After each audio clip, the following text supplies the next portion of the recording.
पिछली वीडियो में हमने मेल वाला जो स्टेमन था उसका कंप्लीट पढ़ लिया था। आज की क्लास में आज इस वीडियो के अंदर हम पिस्टिल के बारे में बात करने वाले हैं। ठीक है, पिस्टिल जिसे कार्पल भी कहा जाता है। ठीक है, पिस्टिल और कार्पल।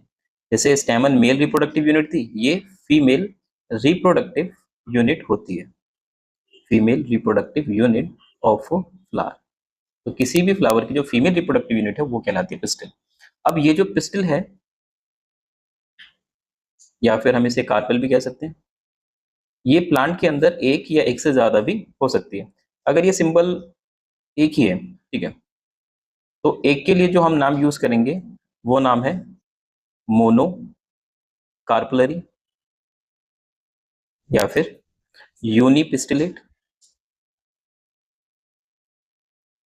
और अगर कई सारे हैं तो हम उसको नाम देंगे पॉलीकार्पलरी या फिर मल्टीपिस्टिलेट।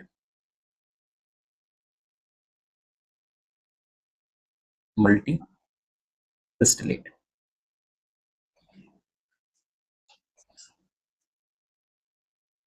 तो इसमें मोनोकार्पलरी का जो आपको एग्जांपल याद रखने हैं वो याद रखने हैं लेग्यूम प्लांट्स। ठीक है, लेग्यूम्स जैसे पी हो गई, बीन्स हो गए, इनका एग्जांपल आप यहाँ पर ध्यान रख सकते हैं। अब ये जो मल्टीकार्पलरी है, मल्टीकार्पलरी भी जो हो जाती है दो टाइप की हो जाती है। ठीक है, मल्टीकार्पलरी भी है दो टाइप की। डिपेंड करता है क्या ये सारी की सारी फ्यूज्ड हो गई हैं या ये सारी की सारी जो है फ्री है। अगर फ्यूज्ड है तो इनको नाम दिया जाएगा सिनकार्पस, और अगर ये फ्री है तो इनको नाम दिया जाएगा एपोकार्पस। ठीक है, एपोकार्पस और सिनकार्पस जो है इनको नाम दिए जाए। इसके एग्जाम्पल आप ध्यान रखिएगा।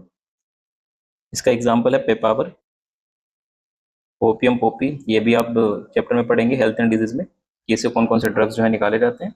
और जो एपोकार्पस है इसका एग्जाम्पल आप ध्यान रख लीजिएगा, मिशेलिया।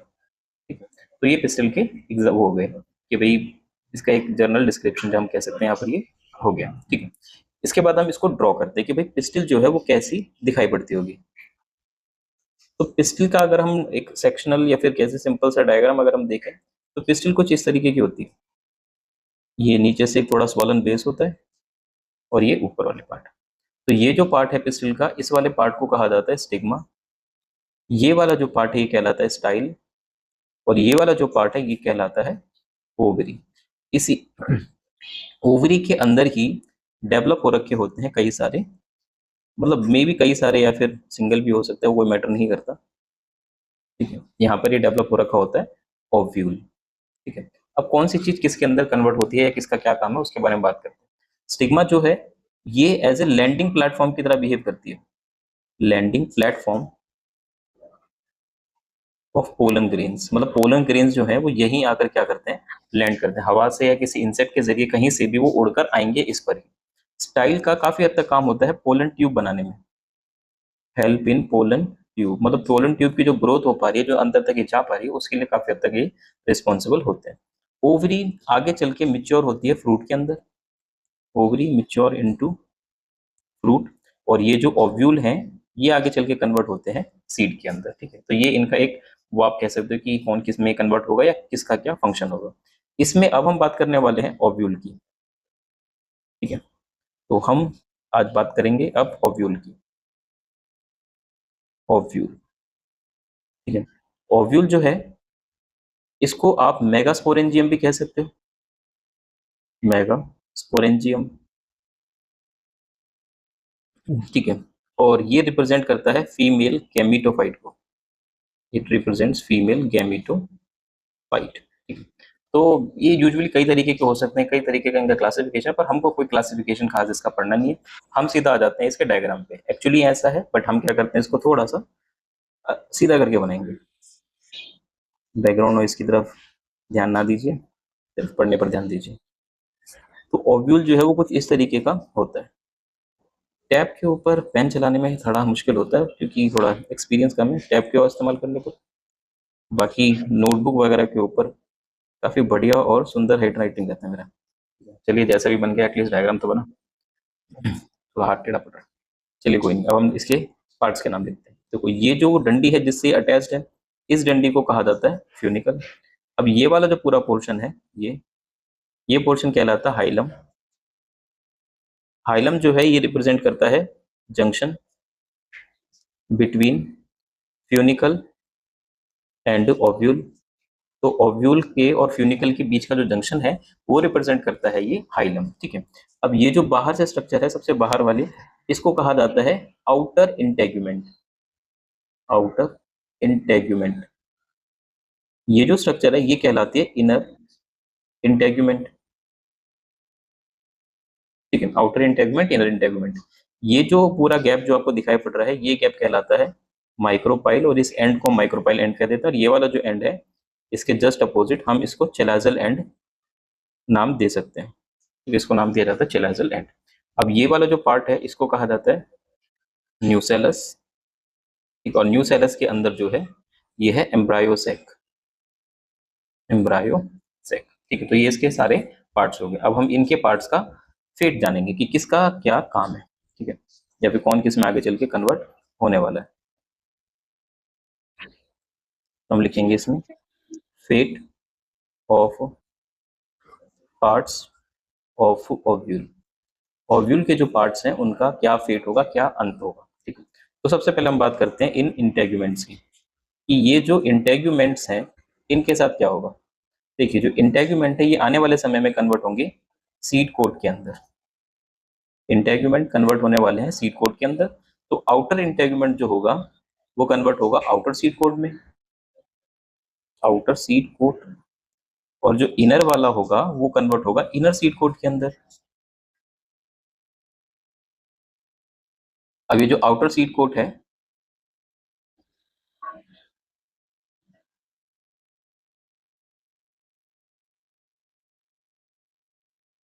आउटर सीड कोड कन्वर्ट होता है, या आउटर सीड कोड को कहा जाता है टेस्टा, और इनर सीड कोड को कहा जाता है टेगमेन। ठीक है, तो ध्यान रखिए कि outer seed code is called टेस्टा and inner seed code is called tegmen. ठीक है, तो ये कहानी होगी इंटेग्यूमेंट्स की कि भाई कौन सा वाला किसके अंदर कन्वर्ट होने वाला है। इसके बाद हम बात करते हैं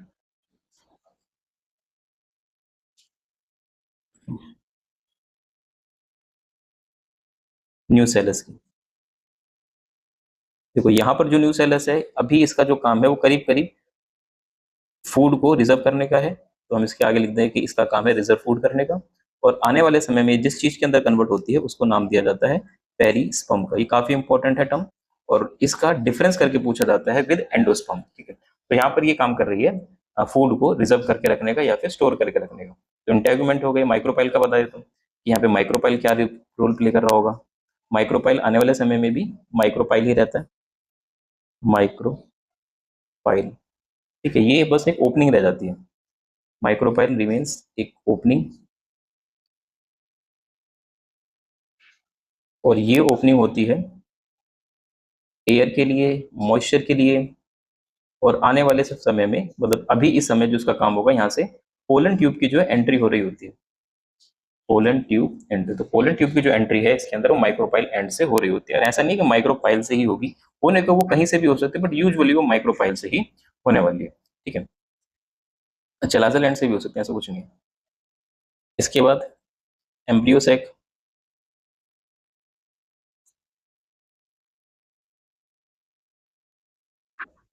तो अब ये जो एम्ब्रियोसेक है ये रिप्रेजेंट, सॉरी, एम्ब्रियोसेक है ये रिप्रेजेंट करता है फीमेल गैमीटोफाइट। अब अगेन मैं आपको गैमीटोफाइट का मतलब बता चुका हूँ कि गैमीटोफाइट वो नहीं होता जो गैमेट है, मतलब गैमीटोफाइट वो होता है जो गैमेट बनाएगा।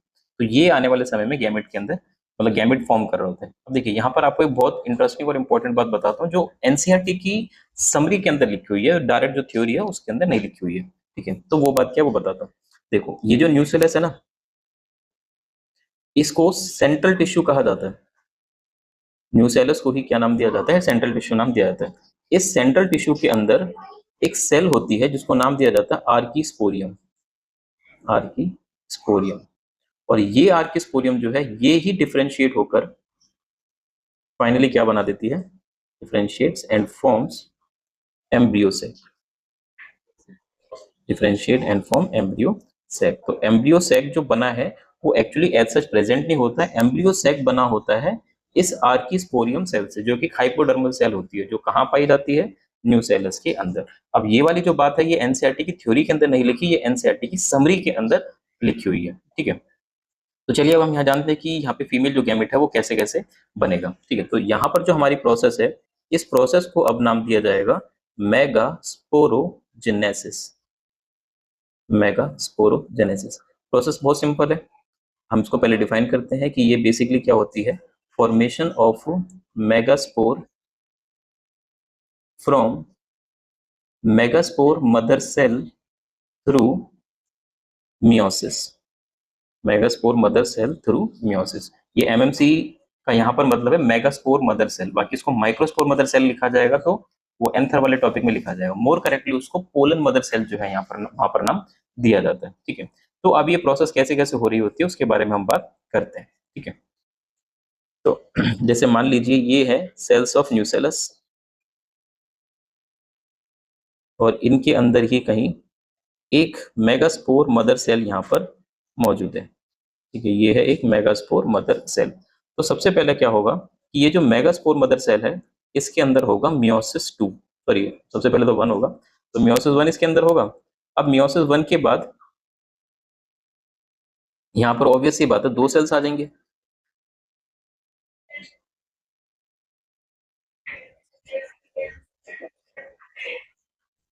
तो यहाँ पर जो है 2 सेल्स आ चुके हैं। ठीक है, इन दोनों को यहाँ पर नाम दिया जाता है मेगास्पोर। अब 2 हैं तो 2 के लिए वर्ड यूज किया जाता है डायड। ठीक है, अब ये क्या करेंगे, मियोसिस 2 कंप्लीट कर लेंगे, क्योंकि मियोसिस प्रोसेस रुकनी तो है नहीं यहाँ पे, अब ये मियोसिस 2 में कन्वर्ट हो जाएंगे। तो जब ये मियोसिस 2 में कन्वर्ट होते हैं तो अब यहाँ पर मियोसिस के रूल के हिसाब से टोटल 4 सेल्स बन जाती है। तो मियोसिस का रूल है, आपको पता ही है कि मियोसिस के रूल के अकॉर्डिंग यहाँ पर कितनी सेल्स बन जाएंगी, 4 सेल्स बन जाएंगी। 1 2 3 और ये 4, तो यहाँ पर जो है टोटल 4 सेल्स बन चुकी है। अब ये जो 4 सेल्स यहाँ पर कहलाती है, इन चारों सेल्स को यहाँ पर नाम दिया जाता है मेगास्पोर टेट्राड। ठीक है, इन चारों को यहाँ पर क्या नाम दिया जा रहा है, मेगास्पोर टेट्राड। तो टोटल 4 मेगास्पोर टेट्राड है। तो इन 4 में से क्या होगा, 3 मेगास्पोर जो है वो हो जाएंगे डीजेनरेट, सिर्फ एक बचेगा। तो यहाँ पर इस लाइन को मैं लिख देता हूँ किसी और कलर से, चलो रेड से लिखते हैं। तो यहाँ पर हम लिखते हैं आउट ऑफ 4 मेगास्पोर्स 3 डीजेनरेट्स, और सिर्फ एक ही बचा रहता है, एंड ओनली 1 रिमेन्स। ठीक है, 4 में से 3 तो हो गए हैं डीजेनरेट और सिर्फ कितने बचे हैं, एक बचे हैं। तो जो ये एक बचा है ना, इस एक को ही क्या नाम दिया जाता है, यहाँ पर फंक्शनल मेगास्पोर नाम दिया जाता है। ठीक है, ये जो एक यहाँ पर बचा है इस एक को ही क्या नाम दे दिया जाता है, फंक्शनल मेगास्पोर नाम दे दिया जाता है। तो अब जो भी डेवलपमेंट करेगा वो ये अकेला ही करेगा, इसलिए अब जो फर्दर हम डेवलपमेंट पढ़ने वाले हैं उसको हम नाम देंगे मोनोस्पोरिक डेवलपमेंट। Monosporic development. ठीक है, मतलब 4 तो डीजेनरेट हो गए, एक बचे, आप जो भी डेवलपमेंट करेगा वो यही बचेगा। तो अब हम इसकी डेवलपमेंट के बारे में बात करेंगे। ठीक है, तो हम मान लेते हैं कि भाई ये हमारा जो बचा कुचा फंक्शनल मेगास्पोर था वो यही था। ठीक है, तो ये है हमारा फंक्शनल मेगास्पोर। अच्छा, अगर हम बात करें यहाँ पर इनकी प्लॉइडीज की, तो ये देखो सारी की सारी ही सेल्स कितनी है, डिप्लॉइड है। यहाँ पर ये जो दोनों सेल्स हैं ये तो हैप्लॉइड है, पर ये जो न्यूसेलस की सेल्स है ये क्या है, अगेन डिप्लॉइड है, और ये भी सेल्स सारी की सारी क्या है, हैप्लॉइड है। एक चीज बहुत सिंपल है, हमेशा ध्यान रखना, गैमिट को छोड़कर सारी ही सेल हमेशा डिप्लॉइड होते हैं। जो भी सोमैटिक सेल हैं वो सारी की सारी क्या है, डिप्लॉइड है। सिर्फ गैमिट जो होता है वो हमेशा हैप्लॉइड होता है।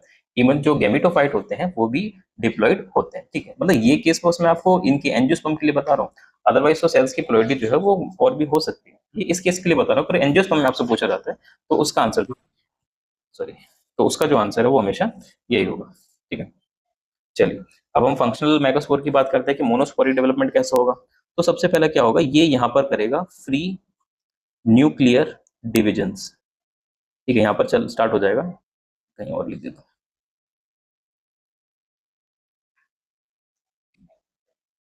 तो ये जैसे हमारा फंक्शनल बचा हुआ मेगास्पोर है, अब ये जो फंक्शनल मेगास्पोर है ये क्या करेगा, यहाँ पर फ्री न्यूक्लियर डिवीजन करना स्टार्ट कर देगा। फ्री न्यूक्लियर डिवीजन का मतलब क्या है कि सिर्फ न्यूक्लियस न्यूक्लियस डिवाइड करेगा, सेल डिवाइड जो है नहीं कर रहा और ना ही सेल के ऊपर कोई ऐसी असेंबली हो रही होगी। ठीक है, तो सबसे पहला क्या होता है, यहाँ पर एक सेल से दो सेल्स बन जाते हैं।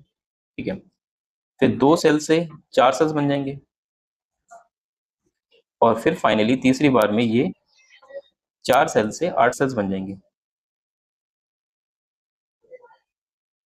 तो टोटल कितने बार डिवीजन हुआ, यहाँ पे 3 बार। ठीक है, अब यहाँ पर प्लॉइडी चेंज नहीं हो रही तो इसलिए हम इसको करीब करीब माइटोसिस नाम दे सकते हैं। अब इसके बाद क्या होगा, इसमें सेल्यूलराइजेशन होगी, मतलब अब इसके ऊपर सेल बनने लगेगी। तो जब अब इसके ऊपर सेल बनने लगेगी तो अब जो स्ट्रक्चर होगा फाइनली वो कुछ इस तरह का होगा। ठीक है, तो इसमें क्या होगा, ये जो 3 सेल्स हैं ये चले जाएंगे ऊपर। तो ये जो 3 सेल्स ऊपर चले गए हैं इनको नाम दे दिया जाता है एंटीपोडल्स।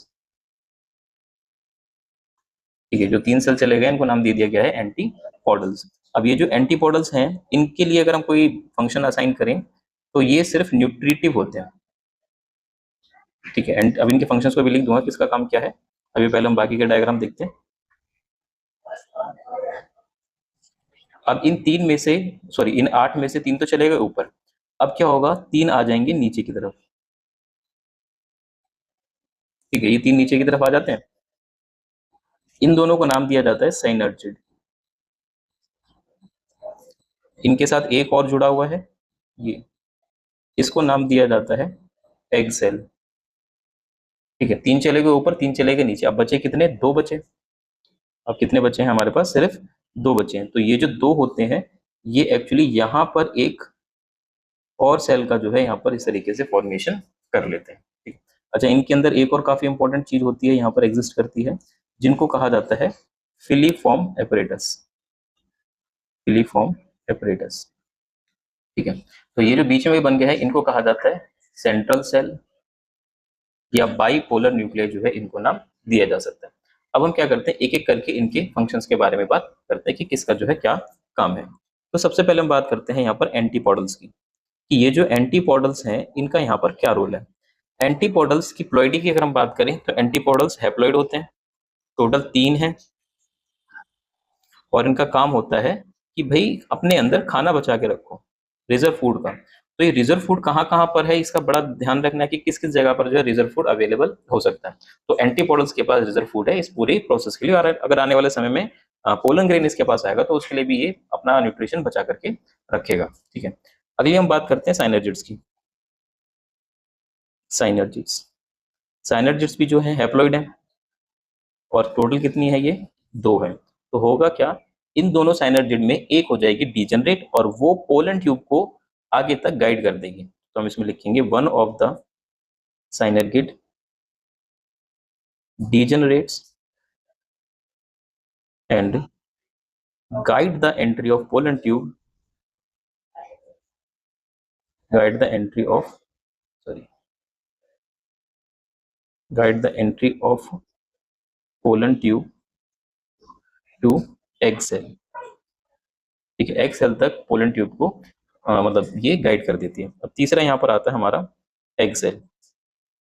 एग सेल हैप्लॉइड है, हैप्लॉइड होने के साथ साथ ये सिर्फ एक है, और ये यहाँ पे किसकी तरह बिहेव कर रहा है, फीमेल गैमीट की तरह। ठीक है, तो एग सेल जो है ये क्या है, फीमेल गैमीट है। ठीक है, एग सेल क्या है, फीमेल गैमीट। अच्छा, एक और चीज आपको बता देता हूँ,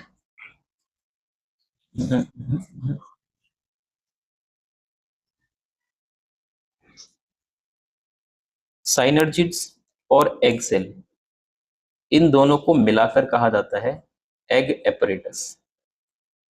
ठीक है, synergids and egg cell are collectively known as egg apparatus. चलिए आगे बढ़ते हैं, ये हो गया ये हो गया, अब बचा सेंट्रल सेल। सेंट्रल सेल, तो ये जो सेंट्रल सेल है इसमें आपको दिखाई दे रहे हैं 2 न्यूक्लियस हैं। ठीक है ये भी हैप्लॉइड्स, और ये आने वाले समय में क्या करते हैं, फर्टिलाइजेशन करके एंडोस्पर्म बनाते हैं। On fertilization they forms endosperm. तो यहाँ पर जो एंडोस्पर्म बनेगा इसकी प्लॉइडी होगी 3n, और जो एंडोस्पर्म होगा इसके पास भी क्या होगा, रिजर्व फूड होगा, इसके पास भी जो है यहाँ पर खाना बना हुआ होगा। ठीक है, और जो एक्सेल है, एक्सेल फर्टिलाइजेशन होने के बाद ये फर्टिलाइजेशन होने के बाद फीमेल वो बना सॉरी जायगोट बना देगा। On fertilization it forms zygote. ठीक है, फर्टिलाइजेशन के बाद ये क्या बनाएगा, जाइगोट बना देगा। ठीक है, और इधर बना जाइगोट, और इसी जाइगोट के लिए जब वो जाइगोट बनती तो फोटोसिंथेसिस नहीं कर लेगा, तो इसीलिए जाइगोट को क्या दिया जाता है, पहले से ही बना बनाया खाना दिया जाता है कि जब तक आप फोटोसिंथेसिस ना कर सको तब तक आपके लिए खाना पहले से ही बना रहेगा, तैयार रहेगा। तो ये जो रिजर्व फूड है, ये रिजर्व फूड किसके लिए होता है, ये रिजर्व फूड होता है इस जाइगोट के लिए। ठीक है, और दोनों में से डेवलपमेंट भी पहले इस एंडोस्पर्म का होता है, जब सफिशिएंट खाना बन चुका होता है उसके बाद ये जाइगोट जो है डिवाइड करना स्टार्ट करता है। चलिए अब लास्ट हम बात करते हैं फिलीफॉर्म ऑपरेटस की। फिलीफॉर्म ऑपरेटस, तो ये जो फिलीफॉर्म ऑपरेटस है ये पोलन ट्यूब को गाइड करती है साइनर्जिड तक। So they guide the entry of pollen tube to synergid. Synergid, ठीक है। तो ये जो सिनर्जिड है, इनको इनके पास पोलन ट्यूब को कौन पहुंचाता है, फिलीफॉर्म ऑपरेटस। मतलब जब पोलन ट्यूब यहाँ से एंटर करती है तो फिलीफॉर्म ऑपरेटस इस तक पहुंचाती है, ये डिजेनरेट हो जाएगी, ये इस तक पहुंचा देगी। इस तरीके से जो पूरा का पूरा प्रोसेस है चल रहा होता है। तो इस तरीके से हमारा आज खत्म होता है फीमेल का गैमेटोजेनेसिस।